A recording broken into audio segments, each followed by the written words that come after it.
વાપીની યુવતી સત્સંગમાં જાઉં છું કહી ઘરે પરત ન ફરતા પરિવાર ચિંતામાં, જ્યારે અન્ય વાપીની યુવતી તથા ઉમરગામનો પતિ કોઈને કંઈ પણ કહ્યા વિના કસે જતા રહેતા ગુમ। વાપીના ડુંગરી ફળિયા ખાતે આઝાદનગરમાં આવેલી સીસમેલ બેકરીની બાજુમાં પોતાના મકાનમાં રહેતા બલેશ્વર પ્રસાદ મૂળ રહેવાસી બિહારની 19 વર્ષીય પુત્રી રોશની ગત 17 એપ્રિલના રોજ ઘરેથી હરિયા પાર્ક ખાતે ચાલી રહેલા સત્સંગમાં જાઉં છું એમ કહી નીકળી હતી।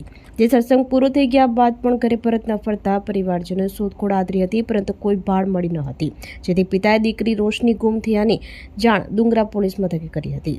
આ ઉપરાંત વાપીના છીરી ખાતે દેસાઈવાડમાં સૃષ્ટિ કોમ્પ્લેક્સ ખાતે એ વિંગમાં ફ્લેટ નંબર 416માં રહેતી 25 વર્ષીય અર્ચના મુકેશભાઈ ચૌધરી મૂળ રહેવાસી મહારાષ્ટ્ર ગત 22 મેના રોજ ઘરેથી કોઈને કંઈ પણ કહ્યા વિના ક્યાંક ચાલી ગયા હતા, જેની શોધખોળ કરવા છતાંય કોઈ પતો લાગ્યો ન હતો, જેથી પરિવારજનોએ ડુંગરા પોલીસ મથકે અર્ચના ચૌધરી ગુમ થયાની જાણ કરી હતી।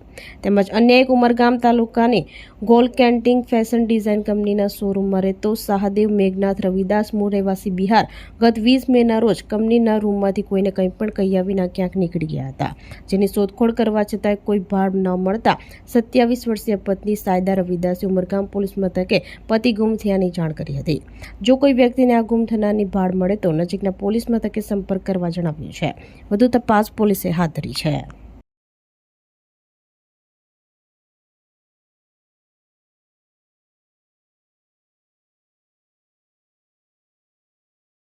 આપણી સંકલ્પ ન્યૂઝ ચેનલને સબસ્ક્રાઇબ અને લાઇક કરો, બેલ આઇકન દબાવો, જેથી આવનાર ન્યૂઝ અપડેટ્સની નોટિફિકેશન આપના મોબાઈલ પર સૌથી પહેલા પહોંચે।